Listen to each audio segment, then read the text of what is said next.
அல்லாஹ் நமக்கு தந்தது. அது எவ்வளவு காலம் என்பது நமக்கு தெரியாது. அல்லாஹ் சுப்ஹானஹு வ தஆலா அதனை குறித்து குர்ஆனிலே பேசும் பொழுது குல்லு நஃப்ஸின் தாயிகத்துல் மௌத், ஒவ்வொரு ஆத்மாவும் மரணத்தை சுவைத்தே ஆக வேண்டும். இன்னமா துவஃபனா உஜூரஹும் யௌமல் கியாமத்தி. ஏன் அப்படின்னா, இந்த உலகத்துல நீங்க செய்யக்கூடிய எல்லா காரியங்களுக்குமான கூலியை அல்லாஹ் கொடுக்கிறதுக்குன்னு ஒரு நாளை நியமிச்சு வச்சிருக்கிறான். அந்த நாளை அடையணும்னா மரணிக்கணும். சிலர் இந்த உலகத்திலே சொல்லுவாங்க, எனக்கு சில தண்டனைகள் கஷ்டங்கள் எல்லாம் இருக்குது, உடனே சிரமங்கள் எல்லாம் பார்த்தோம்னா அல்லாஹ் என்ன தண்டிக்கிறான். இன்னும் ஒருத்தனுக்கு கோடி கோடியா அல்லாஹ் கொடுத்துக்கிட்டே இருக்கும்போது அல்லாஹ் அவங்களுக்கு பெரிய ஒரு நியமத்தை கொடுத்துட்டான் அப்படின்லாம் அவருக்கு நல்லவரா இருப்பாரு, அல்லாஹ் இடத்துல ஒரு நெருக்கமானவரா இருப்பாரு அப்படின்லாம் நம்ம தவறுதலாக புரிதலில் பேசக்கூடியவர்களை நம்ம பார்க்கிறோம். அது அப்படி அல்ல. அல்லாஹ் சுப்ஹானஹு வ தஆலா இந்த உலகத்துல வாழ்க்கைய வெவ்வேறு விதமாக ஒருவருக்கு ஒருவர் வித்தியாசப்படுத்தி வைக்கிறத பார்க்கிறோம். இந்த உலகத்துல சிலருக்கு அல்லாஹ் செல்வ செழிப்பை வாரி வழங்குவான். அவர் பெரிய முயற்சி எடுக்கலன்னாலும் கோடி கோடி அவருடைய அக்கௌண்ட்ல பணம் கொட்டிக்கிட்டே இருக்கும். உட்கார்ந்த இடத்துல இருந்து அதெல்லாம் நிர்வகிச்சுட்டு இருப்பார். இன்னும் ஒருத்தர் இந்த உலகத்துல வியர்வை சிந்தி உழைச்சுக்கிட்டே இருப்பார். எவ்வளவுதான் உழைச்சாலும், காலம் முழுக்க உழைச்சாலும் அவருடைய தேவைக்கு போக மீதி சேவிங்ஸ், அதாவது சேமிப்புன்னு சொல்லி ஒண்ணுமே வைக்க முடியாது. 10,000 ரூபாய் சம்பாதிப்பாரு, 9,999 ரூபாய் செலவாயிடும். 1 லட்சம் ரூபாய் சம்பாதிப்பாரு, 90,999 ரூபாய் அப்படி போயிடும். அவர் எவ்வளவு சம்பாதிச்சாலும் கையில நிக்காது. சிலருக்கு அல்லாஹ் லட்ச லட்சமா கோடி கோடியா கொடுத்துக்கிட்டே இருப்பான். அவர் எங்க அந்த பணத்தை கொண்டு போய் இன்வெஸ்ட் பண்றதுன்னு தேடிட்டு இருப்பாரு. சொல்லுவாரு, ஏதாவது இன்வெஸ்ட்மெண்ட்டுக்கு வழி இருந்தா சொல்லுங்க, 30 கோடி இருக்கு. உடனே நம்மளுக்குள்ள ஆட்டத்தை வந்துருவாரு, பாவி 30 கோடி இருக்குன்னு சர்வசாதாரணமா சொல்றேன், எனக்கு 1000 2000க்கு என்ன கஷ்டப்படும். இப்படி வாழ்க்கையில அல்லாஹ் உலகத்துல வித்தியாசமான சில விஷயங்களை பார்க்கும். சிலர்லாம் நினைச்சதை சாப்பிட முடியாது. வீட்டுல குடும்பத்துல குட்டி குழந்தைகளுக்கு ஆசைப்பட்டதை வாங்கி கொடுக்க முடியாது. அப்படி வாரத்துல ஒரு நாள் அதை செய்வாருன்னா மீதி இருக்கிற 5 நாள் 6 நாள் அவர் வயிற்ற கட்டி வாயை கட்டி சிக்கனமா இருந்து அதுக்கு அவரு ஒரு பெரிய ஒரு ப்ரிப்பரேஷனே பண்ணணும். இன்னும் சிலருக்கு வாழ்க்கை அல்லாஹ் அப்படி கொடுத்திருக்கிறான். அவர் எவ்வளவுதான் செலவழிச்சாலும் கவலைப்படாம செலவழிப்பார். பிள்ளைகள்லாம் கேட்டதை உடனே வாங்கி கொடுப்பாரு. நினைச்ச வீடு கட்டுவாரு. இருக்கிற வீட்டையே திடீர்னு ஆல்டர் பண்ணுவாரு. அப்புறம் காரு பங்களா அப்படின்னு செல்வ செழிப்பா இருக்கும். அல்லாஹ் சுப்ஹானஹு வ தஆலா இந்த உலகத்துல வாழ்க்கைய எதுக்கு அப்படின்னா, அல்லதி ஹலக்கல் மௌத்த வல் ஹயாத் லியப்லுவக்கும் அய்யுக்கும் அஹ்ஸனு அமலா. எப்படி இந்த உலகத்துல அல்லாஹ் மனிதர்களை படைத்தானோ, மிருகங்களை படைத்தானோ, இன்ன பிற பறவைகள், வானங்கள்ல இருக்கக்கூடிய சில நட்சத்திரங்கள் எல்லாவற்றையும் நாம் படைத்தோம்னு அல்லாஹ் சொல்றானோ, அப்படி மௌத்தையும் நாம தான் படைச்சோம், மரணத்தையும் நாம தான் படைச்சோம் அப்படின்னு அல்லாஹ் சொல்றான். எதுக்கு அப்படின்னு அல்லாஹ் அதை சொல்லும் போது, லியப்லுவக்கும் அய்யுக்கும் அஹ்ஸனு அமலா, உங்கள்ட்ட யார் நல்ல அமல்கள் செய்தவங்க, நல்ல காரியங்கள் செய்தவங்க யாரு அப்படின்னு பாக்குறதுக்கு அல்லாஹ் சொல்றான். அல்லாஹ் சுப்ஹானஹு வ தஆலா இந்த உலகத்துல இந்த உலக வாழ்க்கையை குறித்து சொல்லும் போது, இன்னைக்கு உலகத்துல ஏதாவது ஒருத்தருக்கு ஒரு கோடி ரூபாய் கிடைச்சிருச்சுன்னு வைங்களேன், உடனே நம்ம எண்ணத்தை நினைச்சோமோ அதை அடைஞ்சிட்டோம் அப்படின்னு அவரு ஒரு மனசுல ஒரு திருப்தி அடைஞ்சிருவார். இந்த உலகத்துல சிலருடைய நோக்கம் எல்லாம் என்னவா இருக்கும், சாவுக்குள்ள சொந்த வீடு வாங்கிடணும் இல்லையா, மரணத்தை அடையிறதுக்கு முன்னாடி நம்ம சொந்த வீடு கட்டிடணும். இன்னும் சிலருக்கு இப்படி இருக்கும், நம்ம மரணத்தை அடையிறதுக்கு முன்னாடி இந்த ஒரு பதவியை அடைஞ்சிடணும், பொறுப்பை அடைஞ்சிடணும். வாழ்க்கையில தான் நமக்கு ராத்திரி பகலா செஞ்சுட்டு இருப்பான். அந்த அந்த அந்த அந்த தகுதியை உயர்த்தி கொள்றதுக்கு நம்ம என்னெல்லாம் செய்ய முடியுமோ அப்படியே முளைச்சுக்கிட்டே இருப்பான். எல்லா நாட்களும் அவனுக்கு அதான் வேலையா இருக்கும். அப்போ இஸ்லாம் அப்படி சொல்லுதா? எங்கேயாவது ஒரு இடத்துல ஒருவனுக்கு லட்சியம் இதுதான், மௌத்தா போகுள்ள வீட்டை கட்டிடணும், இல்லைன்னா மௌத்தா போகுள்ள ஒரு சொந்த இடத்தை வாங்கிடணும், இல்ல மௌத்தா போகுள்ள இந்த மாதிரியான வருமானத்தை நீ அடைஞ்சிடணும், இந்த இது இது இது இஸ்லாம் நமக்கு சொல்லுதா அப்படின்னு கேட்டா இல்ல, கிடையாது. இல்லையா? ஒருத்தர் நல்ல ஒரு அழகான ஷர்ட் போட்டு சஃப்ல முன்னாடி இருந்தா அல்லாஹ்வுக்கு ரொம்ப பிடிக்கும் அப்படின்னு எங்கேயாவது நமக்கு இருக்கா? இல்ல.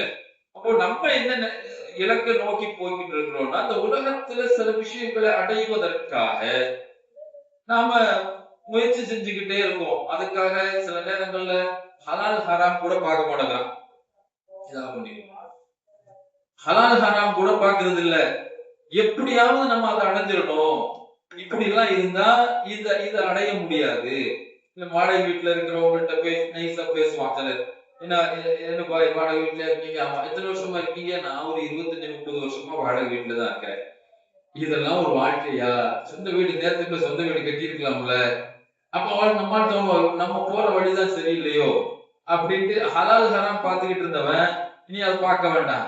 எப்படியா அடிச்சு பிடிச்சி எவனை ஏமாத்தியாவது, எங்க திருடியாவது, எங்க கொள்ளையடிச்சாவது நம்ம இதை அடைஞ்சிடணுங்கிற ஆசையை தூண்டிடுவான்.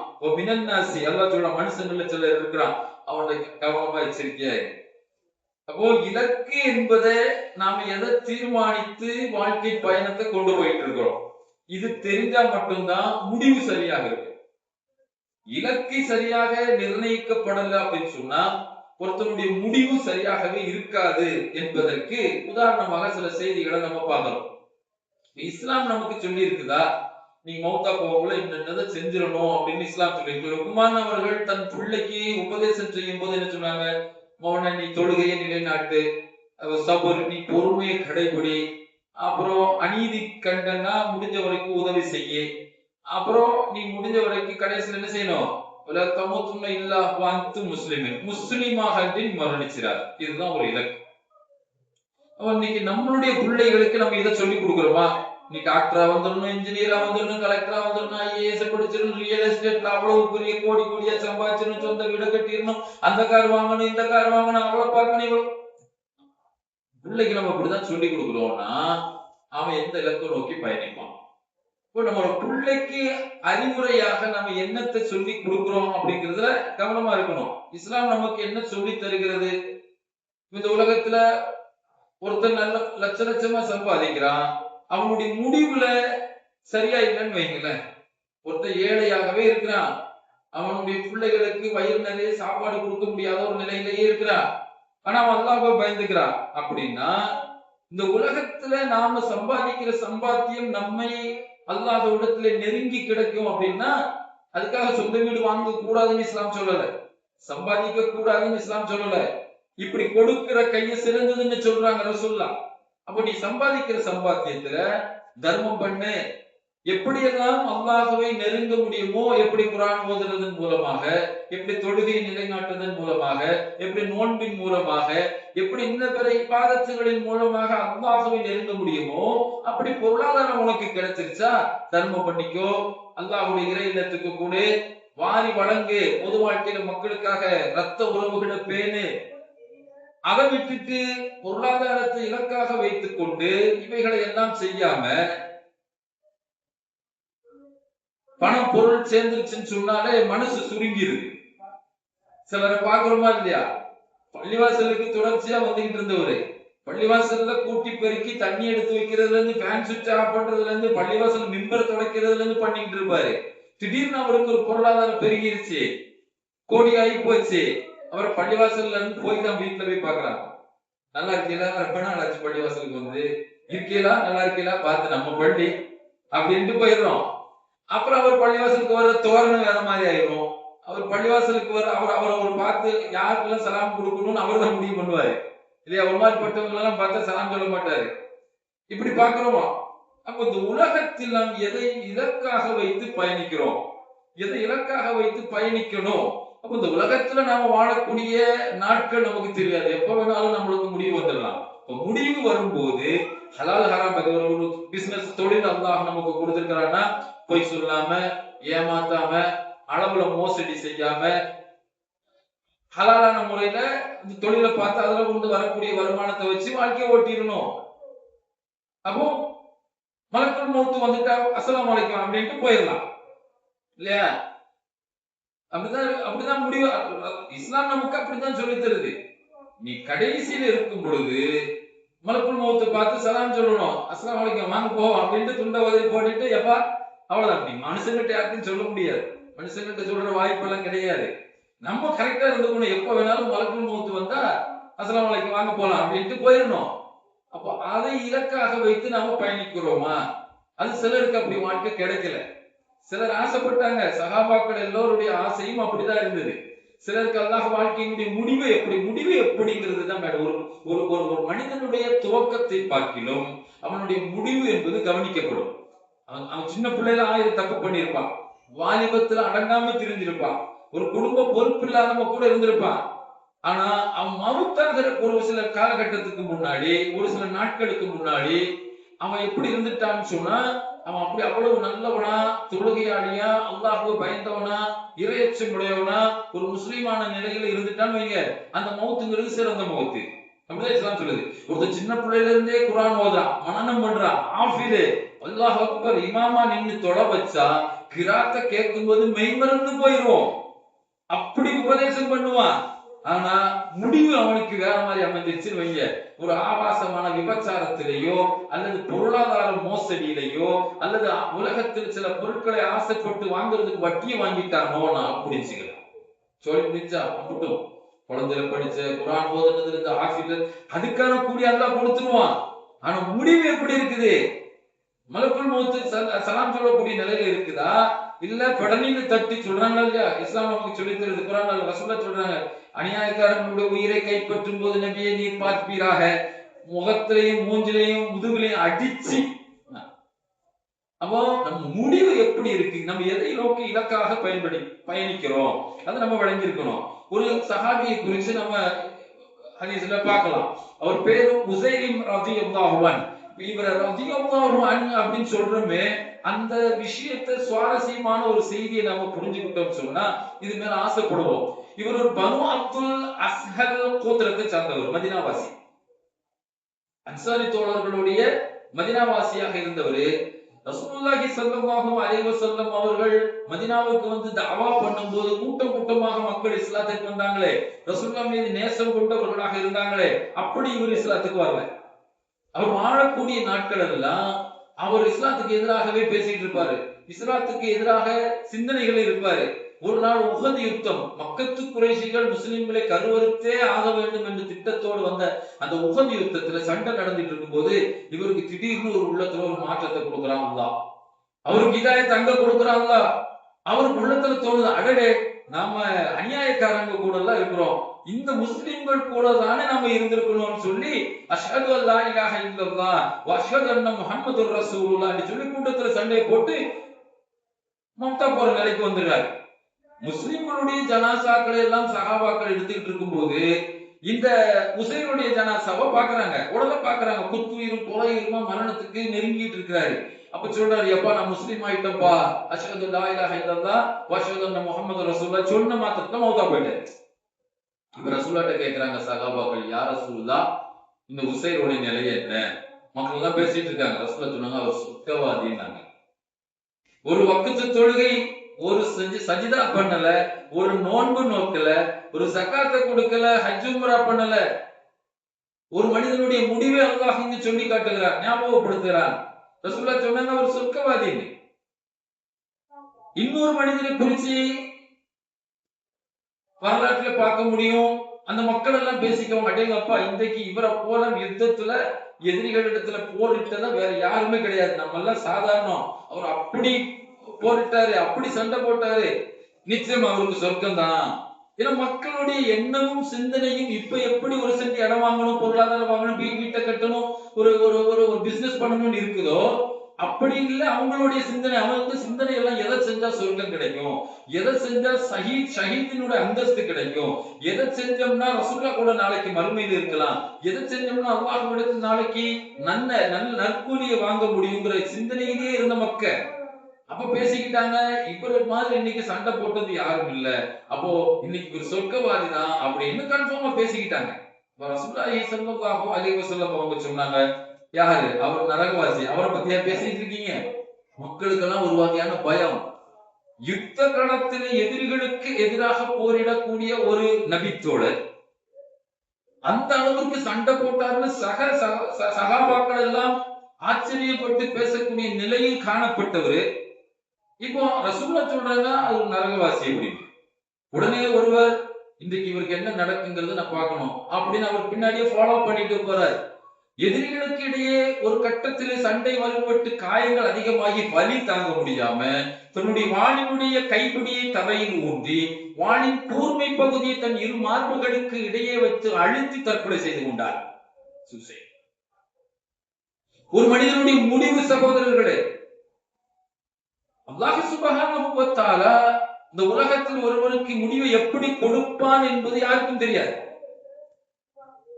ஆக அல்லாஹ் ரப்புல் ஆலமீன் அதிகமாக நம்ம கிட்ட சொல்றதெல்லாம் நீங்க அதிகமா அல்லாஹ்ட்ட கேளுங்க. ரசூலுல்லாஹ் சொல்றாங்க, நீங்க அல்லாஹ்விடத்தில் அதிகமாக கேட்கக்கூடிய அந்த கார் பங்களா வீடு இது இல்ல.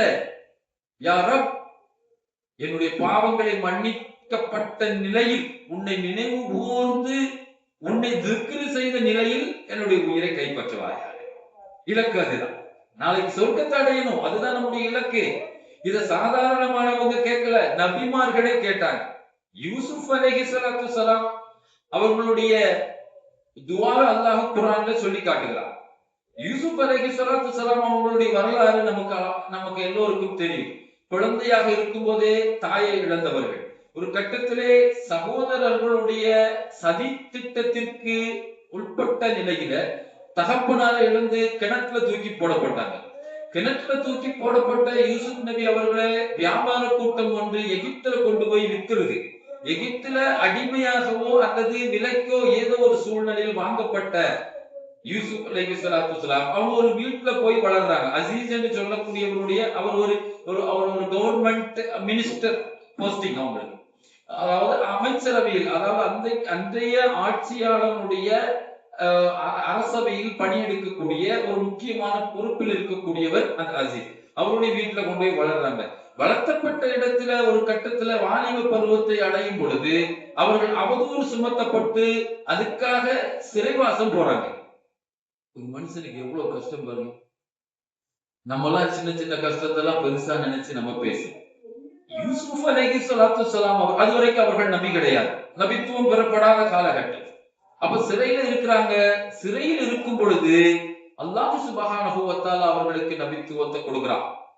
அப்போ அவங்களுடைய அந்த நல்லொழுக்கம், அவங்களுடைய அந்த பொறுமை, அவங்களுடைய அந்த நடவடிக்கைகள், நேர்மை, அல்லாஹுவின் மீது அவர்கள் வைத்திருக்கக்கூடிய ஈமான், அல்லாஹ்வை அவர்கள் புரிந்து கொண்ட விதம், அல்லாஹுவிற்காக எந்த ஒரு கஷ்டத்தையும் துக்கத்தையும் தாங்குவதற்கு அவர்கள் பக்குவப்பட்ட நிலை, எதை வழங்கினாலும் இதை அல்லாஹுதான் எனக்கு வழங்குகிறான், அல்லாஹுவுக்கு தெரியாமல் எந்த ஒன்றும் எனக்கு நடப்பதில்லைங்கிற ஒரு மன உறுதி. ராஜாவுக்கு அல்லாஹ் ரப்புல் ஆலமீன் அவர்களை உயர்த்துகிறார். ராஜாவுக்கு ஒரு கனவு, அந்த கனவுக்கு விளக்கம் சொல்லுவதற்கு இருக்கக்கூடிய எல்லா நாலேஜ் பர்சனையும் கூப்பிட்டு கேட்கிறாங்க. சூனியக்காரர்கள் இருந்து, குறி சொல்றவங்க இருந்து எல்லாத்தையும் கூப்பிட்டு கேட்கும் போது அந்த ராஜாவுக்கு அந்த கனவினுடைய விளக்கம் திருப்தி அடையவில்லை. அப்பொழுது அரசவையில் ராஜாவுக்கு அசிஸ்டண்டாக இருந்த ஒருத்தர் ஏதோ ஒரு காரணத்திற்காக முற்காலத்தில் சிறையிலே யூசுப் நபி அவர்களோடு இருந்தவர். இப்பொழுது அவருக்கு ஞாபகம் வருது, நான் விடுதலையான நிலை, யூசுப் அவர்களுடைய கனவு திறமை, கனவுக்கு விளக்கம் சொல்லக்கூடிய திறமை, இவைகள் எல்லாம் வச்சு ராஜாவிட்ட சொல்றான், ராஜாவே இப்படி ஒருத்தர் சிறையில் இருக்கிறார். ஏன்னா யூசுப் நபி அவர்கள் எந்த ரெக்கார்டும் இல்லாமல் சிறையிலே தண்டனையை அனுபவித்துக் கொண்டிருக்கும், எந்த ரெக்கார்ட்லயும் இருக்கார். என்ன காரணம்? இப்ப இருக்கிறது, ஒரு கேஸ் போட்டு ஒரு எஃப்ஐஆர் ஃபைல் பண்ணி அந்த எஃப்ஐஆர் விசாரிக்கப்பட்டு விசாரணைக்கு பிறகு இவர் குற்றவாளியா என்று தீர்மானிக்கப்பட்டு பிறகு சிறைவாசம், இதெல்லாம் ரெக்கார்டு இருக்கும். இப்படி ஒரு இத்தனை வருஷமா இந்த தண்டனைக்காக, இந்த குற்றத்திற்காக அவர் இந்த சிறையில் இருக்காருன்னு இருக்கும். யூசுப் நபி அவர்கள் எந்த ரெக்கார்டும் இல்லாமல் சிறை தண்டனையை அனுபவிக்கக்கூடியவர்கள். இப்போ அந்த வேலைக்காரர் சொல்லுவான், ராஜா இப்படி ஜெயில ஒருத்தர் இருக்கிறார் யூசுப்னு சொல்லி, எந்த ரெக்கார்டும் அவருக்கு கிடையாது. அப்போ அவர் இந்த விளக்கம் சொல்லுவார், கனவுக்கு விளக்கம் சொல்லுவாரு. அப்ப அவரை அழைத்து வாருங்கள், கூட்டிட்டு வரப்படுறாங்க. யூசுப் நபி அவர்கள் ராஜாவினுடைய கனவுக்கான விளக்கம் சொல்றாங்க. ஒரு 7 வருஷம் வரும், அந்த 7 வருஷம் மிக செல்வ செழிப்பா இருக்கும், நல்ல விவசாய நிலங்கள்ல இருந்து பலன் கிடைக்கும், நல்ல செழிப்பாக இருக்கும். அதுக்கு பிறகு வரக்கூடிய 7 வருஷம் வறட்சி, அது மிக கடுமையான சோதிக்கப்படக்கூடிய காலம் அப்படின்னு சொன்ன உடனே இந்த முதல் 7 வருஷத்துல இருக்கக்கூடியதை நீங்க சேமித்து வைத்து அந்த 7 வருஷத்தை நீங்க காலி பண்ணிக்கலாம். இதுதான் யோசனை. கனவுக்கு விளக்கம் சொல்லியாச்சு. அந்த அந்த பிரச்சனை எப்படி சால்வ் பண்றதுங்கிறதுக்கும் தீர்வு சொல்லிட்டாரு. ராஜா என்ன பண்றாரு, சரி இதுக்கு நீங்களே மினிஸ்டராக இருங்க, பினான்ஸ் மினிஸ்டர். எகிப்தினுடைய இன்றைக்கு அமெரிக்கா வல்லரசு, இப்ப எவன் வல்லரசுங்கிறது தான் பிரச்சனையே இல்லையா? ரஷ்யா ஒரு பக்கம் நான் வல்லரசு ஆகணுங்கிறான், சீனா ஒரு பக்கம் நான் வல்லரசு ஆகணுங்கிறான், அமெரிக்காக்காரன் நான் தான் வல்லரசு உங்களுக்கு தெரிய வேண்டாமா, கடைசி வரைக்கும் நான் தான் இருப்பேன் அவன் அடம் பிடிக்கிறான். அல்லாஹ் சுப்ஹானஹு வ தஆலா இந்த உலகத்துல யாரை செழிப்பாக வைக்கிறானோ அவங்கள செழிப்பாக வச்சிருவான், யாரை நாடுறானோ அவங்கள அந்த நிலையிலேயே விட்டுருவான். அதுக்குதான் இன்னைக்கு அப்பாவி மக்களை போட்டுக் கொள்றாங்க, அப்பாவி மக்களுடைய பொருளாதார நிலைப்பாட சீர்குலைக்கிறாங்க. மக்களுக்கு மத்தியில் ஒரு வகையான அச்சத்தோடு வாழக்கூடிய காலகட்டத்துலதான் நாம இருக்கிறோம் இல்லையா? எப்ப பெட்ரோல் விலை ஏறும், எப்ப சாப்பாட்டுக்கு பஞ்சம் வரும், இப்படியே இந்த ஹார்மோஸ் நீரிணை சொல்லக்கூடியது காலகாலமா இருக்குது, உலகம் தோன்றின காலமா இருக்குது, யாருக்குமே தெரியாது. இப்ப பட்டி தொட்டி எல்லாம் அதான் பேசுறான். அந்த ஹார்மோஸ் நீரிணைய முடக்கிட்டாங்கிறான் ஒருத்தன், அதுல ஒரு கப்பல் இப்படி கூடி போச்சுங்கிறான், இதெல்லாம் பேசுறான். இது ஒரு 10 வருஷத்துக்கு முன்னாடி யாருக்காவது தெரியுமா அது சம்பவம்? யாராவது அதை பத்தி பேசணுமா? அப்ப இப்படி உலகம் பரபரப்பாகவே மக்களை வைத்துக் கொண்டிருக்கக்கூடிய காரணம் என்ன? நாம் வல்லரசு ஆகணும். தன்னுடைய வல்லரசு தன்மையை அப்போ அந்த காலகட்டத்துல எகிப்து தான் வல்லரசு. 25 அமெரிக்கா, 430 ரஷ்யா, 254 சீனா, இதெல்லாம் ஒண்ணு சேர்ந்த மாதிரி எகிப்து அப்பொழுது வல்லரசு. அந்த வல்லரசுக்கு பினான்ஸ் மினிஸ்டர் போஸ்டிங் சாதாரணமான இதா? அப்போ அல்லாஹ் சுப்ஹானஹு வ தஆலா சொல்லி காட்டுகிறான், அவருடைய முடிவில் அவருடைய துஆ எப்படி இருந்தது. அந்த போஸ்டிங் கிடைச்ச உடனே இழந்ததை எல்லாம் மீட்டுக் கொள்றாங்க. ஒரு மனிதனுக்கு இந்த உலகத்தில் என்னென்ன தேவையோ அத்தனையும் இப்ப கிடைச்சிருச்சு. அழகு, அஹ்ஸனுல் கஸஸ் அப்படின்னு சொல்லுவாங்க, அழகான வரலாறுமா. யூசுப் அலைஹிஸ்ஸலாத்து வஸ்ஸலாம் அவர்களுடைய அழகு இருக்குது, பெண்கள் விரலை வெட்டி கொண்ட சம்பவத்தை கொண்டு சொல்றாங்க, எவ்வளவு அழகானவர். அழகுல எந்த குறையும் இல்லை, அழகு கொடுத்தாச்சு. இப்போ காசு பணம் பொருளாதாரம், அவர் தான் பினான்ஸ் மினிஸ்டர், அவர் தான் எல்லாம், அவருடைய டோட்டல் எகிப்துக்கு ரேஷனே அவருடைய கண் அசைவுல தான் நடக்கும். இந்த சம்பவத்துல இழந்த குடும்பத்தை திரும்ப அல்லாஹ் கொடுக்கிறான். சகோதரர்கள் வந்துட்டாங்க, வாப்பா அம்மா வந்துட்டாங்க, எல்லாம் வந்தாச்சு. எல்லாம் வந்ததுக்கு அப்புறம் யூசுப் நபி அவங்க கேட்ட ஒரு துவா, ரப்பி கத் ஆதைனி மினல் முல்கி வ அல்லம்தனி மின் தாவிலில் அஹாதி. யா ரப், எனக்கு அரசாட்சியையும் தந்து இந்த போஸ்டிங், இந்த பினான்ஸ் மினிஸ்டர் போஸ்டிங்கையும் கொடுத்து எனக்கு இந்த கனவுக்கு விளக்கத்தையும் நீதான் எனக்கு கொடுத்த. ஃபாத்திர ஸமாவாத்தி வல் அர்லி அன்த வலி ஃபித் துன்யா வல் ஆখিরাத். எல்லாத்தையும் எனக்கு கொடுத்துட்ட, வானத்திலும் சரி பூமியிலும் சரி, அன்த வலி, நீதான் எனக்கு பொறுப்பாளர். பொறுப்புப்படுகிறாங்க. நம்மளால என்ன செஞ்சுப்போம், அல்ஹம்துலில்லாஹ் போயிருப்போம். யூசுப் அலைஹிஸ்ஸலாம் நம்ம அப்படித்தானே பண்ணுவோம். நம்ம ரொம்ப நாளா ஒன்று அடையிறதுக்கு போராடுவோம், போராடி ஒரு கட்டத்துல கிடைச்சிருச்சுன்னா நம்ம வாயில அறியாம வர்ற வார்த்தை அல்ஹம்துலில்லாஹ். யூசுப் நபி அப்படி சொல்லிட்டு முடிக்கல. என்ன சொன்னாங்க பாருங்க, தவஃபனி முஸ்லிமா, என்னை முஸ்லிமான நிலையில் மரணிக்க செய், வ அல்ஹிக்னி பிஸ்ஸாலிஹீன், நல்லடியார்களோடு என்ன ஒன்று செய். இதுதான் இலக்கு. ஒரு மனிதனுடைய, ஒரு முஸ்லிமுடைய இலக்கு அரசாட்சியோ, ஆட்சியில பங்கெடுக்கிறதோ, அல்லது அரசியல் கட்சியில போய் ஒரு பொறுப்பு வாங்குறதோ, இல்ல கோடி கோடியா சம்பாதிக்கிறதோ, இதல்ல ஒரு வகை முஸ்லிமுடைய இலக்கு.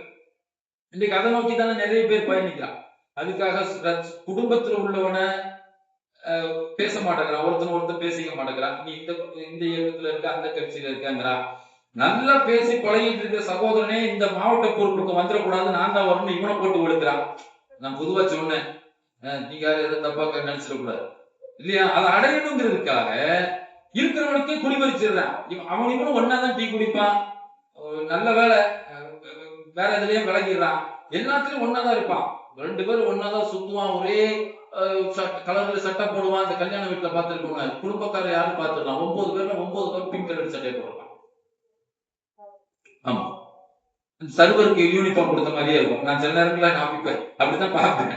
இந்த ஹோட்டல் சர்வருக்கு ஒரே யூனிஃபார்ம் கொடுத்த மாதிரி இவங்க எல்லாரும் ஒரே மாதிரியான சட்டையை போடுவாங்க. அது ஒரு பேஷன். இப்ப இருக்கக்கூடிய நமக்கு எதுக்கு, நம்ம எப்போ வெள்ளை சட்டை போடுறவன், நம்ம எதுக்கு அதை பத்தி கலர் சட்டை போடுறவங்க பேசுவாங்க. அல்ஹம்துலில்லாஹ். அப்படி ஒன்னா இருக்கிறவன் பொறுப்பு பதவிக்குன்னு வரும்போது கழுத்து எடுத்துருவான். இவன் நம்பி இருப்பான், இவன் செய்ய மாட்டானே, இவன் தான் செஞ்சிருப்பான், வேட்டு வச்சுட்டு அவன் நாளைக்கு. இப்படி உலகில இலக்கை நோக்கி பயணிக்கக்கூடிய மக்களை பார்க்கிறோம். ஒரு முஸ்லிமுடைய இலக்கு அது கிடையவே கிடையாது. ஒரு முஸ்லிமுடைய இலக்கு, நபிமார்கள் கேட்ட துஆ தவஃபனி முஸ்லிமா, யா அல்லாஹ் என்னை முஸ்லிமான நிலையில் மரணிக்க செய், வ அல்ஹக்னி பிஸ்ஸாலிஹின். மௌத்தா போன பிறகு கண்டவன் கூட சேர்த்து விட்டுறாத. இல்ல அங்க இருப்பாங்க, இல்ல கேக் மாதிரி மொள்ள மாதிரி முடிச்சு வைக்கலாம், அங்க இருப்பான், அவங்களோட சேர்த்து விட்டுறாத. என்ன சாலிஹானவங்களோட என்ன சேரு. இந்த துனியாவுல எப்படியோ, துனியாவுல எல்லாம் கலந்து இருந்துச்சு, ஆனா மறுமையில கலந்திருந்தா வாழ முடியாது, வாழ்க்கை நல்லா இருக்காது. துனியாவுல கலந்திருந்தா தப்பு இல்ல, மறுமையில ஒரு மாதிரிப்பட்ட டீமோட எல்லாம் சேர்த்து விட்டுற கூடாது.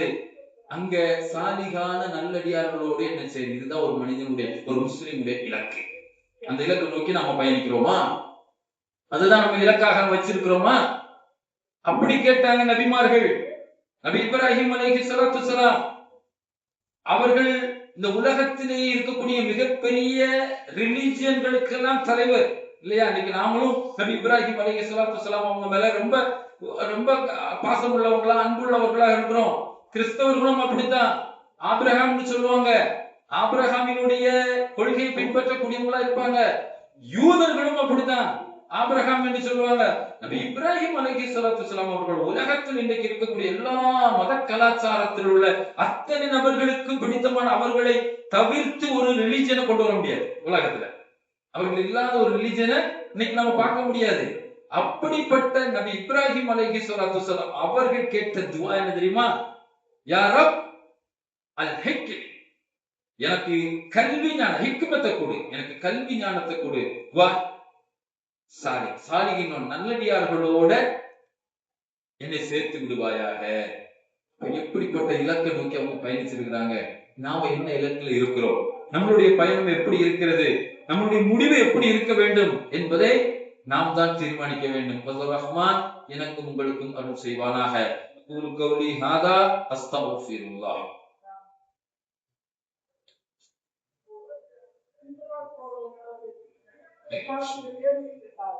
அல்ஹம்துலில்லாஹி ரப்பில் ஆலமீன் வல் ஆகிபத்து லில் முத்தகீன் வஸ்ஸலாத்து வஸ்ஸலாமு அலா அஷ்ரஃபில் அன்பியாஇ வல் முர்ஸலீன் நபியினா முஹம்மத் ஸல்லல்லாஹு அலைஹி வஸல்லம் வ அலா ஆலிஹி வ அஸ்ஹாபிஹி அஜ்மாயின். அம்மா பஅத். இபாதல்லாஹ் இத்தகுல்லாஹ ஹக்க துகாத்திஹி வ லா தமூதுன்ன இல்லா வ அன்தும் முஸ்லிமூன். அன்பிற்கினிய அல்லாஹ்வின் நல்லடியார்களே, இந்த உலக வாழ்க்கையில் நம்முடைய இலக்கு எதுவாக இருக்க வேண்டும் என்பதை அல்லாஹுவும் அல்லாஹுவின் தூதர் ஸல்லல்லாஹு அலைஹி வஸல்லம் அவர்களும் நமக்கு காட்டி தந்தார்களோ அந்த அடிப்படையில் நாம் வாழ முயற்சிக்க வேண்டும். இந்த உலகத்தில் சிலர் நமக்கு சொல்லுவான், இதுதான் உன்னுடைய டார்கெட், இதை நோக்கி தான் இருக்கணும், இப்படித்தான் இதை அப்படின்னு வாழ்க்கையை சிலர் திட்டம் போட்டு கொடுப்பான். அவங்க எல்லாம் சேர்த்தக்கூடாது, சோழி முடிச்சிருவான். நம்மளுடைய விவாதத்துகள் எல்லாத்தையும் அடிச்சு அடிக்கப்புற வச்சு அடிச்சு வெள்ளை பெயிண்ட் அடிச்சு விட்டுருவான். நம்முடைய இலக்கு எதுவாக இருக்கணும், சூழ்நிலைக்கு தகுந்தாற்போல் இலக்கை மாற்றி அமைக்க முடியாது. ஒரு இஸ்லாமிய ஆட்சி உள்ள நாட்டுல சவுதியில வாழ்றான் ஒருத்தன். அப்போ அவன் விபச்சாரம் செய்ய மாட்டான், மது அருந்த மாட்டான், அங்க எல்லாமே தடுக்கப்பட்ட நிலை. அங்க போய் ஒருத்தர் அவன் நினைச்சானாலே ஜோலி முடிஞ்சிடும். அப்போ அப்படிப்பட்ட சூழ்நிலைகளில் நான் உண்மையான முஸ்லீமாக வாழ்வது திறமைசாலித்தனமா இருக்கும். எல்லா நிலையும் திறந்து விடப்பட்ட விபச்சாரத்திற்கு, மதுவுக்கு, வட்டிக்கு, ஒருத்தனை கொலை செய்கிறதுக்கு, இப்படி எல்லா செயல்களுக்கும் திறந்து விடப்பட்ட நிலையில் ஒரு பூமியில நம்ம வாழும். தடைன்னு சொல்லி சட்டம் பேரளவுல வச்சிருக்கிறான், தடுக்க முடிஞ்சுதா அப்படின்னு கேட்டா இல்ல.